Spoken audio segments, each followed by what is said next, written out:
Ada sebuah fenomena kesehatan yang saat ini menurut saya ada yang janggal menurut saya. Bapak perhatikan sekarang, dokter makin banyak, klinik makin banyak, rumah sakit apalagi. Seharusnya dokter semakin banyak, orang sehat harus gimana? Harus banyak. Tapi apa kenyataan pada saat ini? Dokter banyak, klinik banyak, rumah sakit banyak, orang sakit banyak. Ini yang salah siapa nih Pak? Dokternya atau pasiennya Pak? Karena saya dokter, saya salahin pasiennya. Ternyata pasien itu makhluk yang pasrah menurut saya. Semua yang diresepkan dokter ditelan itu tanpa mereka tahu apa ya obat yang mereka minum. Ini yang menurut saya cukup menggelitik. Ini ada apa di sini? Kenapa kok umat Islam sekarang ini berbeda dengan zaman Rasulullah pada waktu itu? Sampai ada seorang tabib praktek di Madinah selama kurang lebih 2 tahun itu nggak ada pasiennya.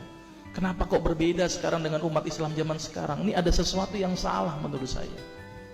Kita nggak usah jauh-jauh masalah kesehatan, masalah keseharian kita saja.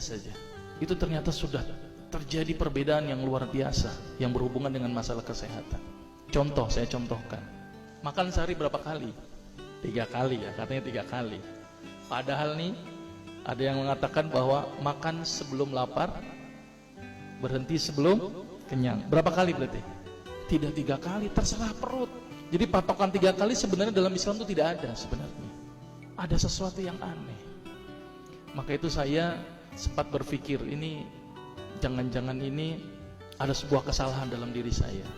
Maka itu saya setelah lulus dokter, saya melanjutkan kuliah lagi, tapi tidak ngambil spesialis gitu ya.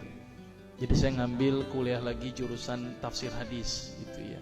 Ketika belajar hadis itu banyak sesuatu yang menurut saya luar biasa yang tidak pernah dikupas. Ya, ilmu kesehatan yang luar biasa tetapi tidak pernah dikupas.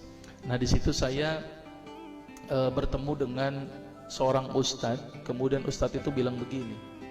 Ini latar belakang saya kenapa saya belajar pengobatan Nabi. Ustadz itu bertanya kepada saya begini, "Dok, antum yakin gak sih dok kalau antum masuk surga?" Saya jawabnya pada waktu itu apa? "Yakin Ustadz, saya masuk surga karena Allah menurut prasangka hambanya." Tapi Ustadz itu bilangnya lain. "Kayaknya antum masuk neraka deh." Waduh. Dia memberikan data-datanya ke saya. Maka saya bersyukur kepada Ustadz tersebut ya. Dia ambil pada waktu itu, mohon maaf ya, saya menyebut merek, mohon maaf. Lihat dong, Lovenox, obat yang dipakai untuk mengencerkan darah.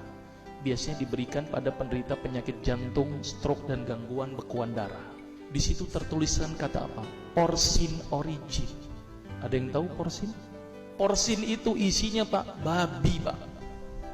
Saya bilang, waduh, berarti dok kalau antum resepin porsin satu pasien, antum telan itu obatnya, kira-kira ibadah orang tersebut diterima gak sama Allah? Siapa yang dipersalahkan nanti? Diambil obat yang kedua, Actrapid. Apa itu? Insulin. Tulisannya apa? Human insulin. Jadi diambil dari manusia yang telah meninggal, diambil pankreasnya, insulinnya, yang menderita penyakit kanker pankreas, dibuatlah obat. Berarti dokter sudah menyuntikkan manusia ke dalam manusia. Diambil obat namanya analsik.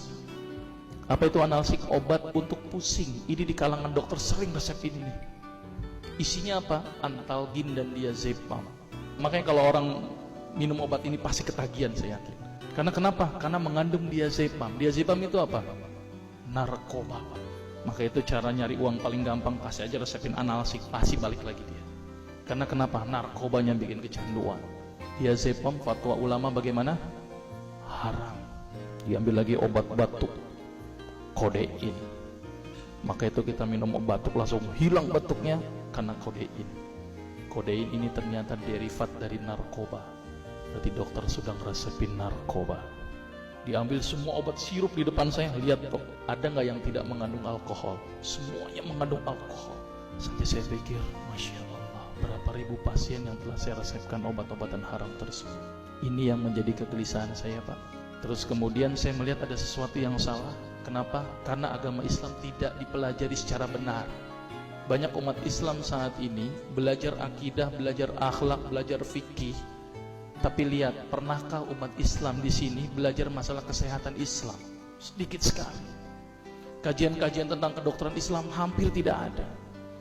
Makanya tidak heran sekarang umat Islam yang notabene hebat menurut saya katanya, tapi ternyata banyak yang sakit karena dilupakan aspek ini.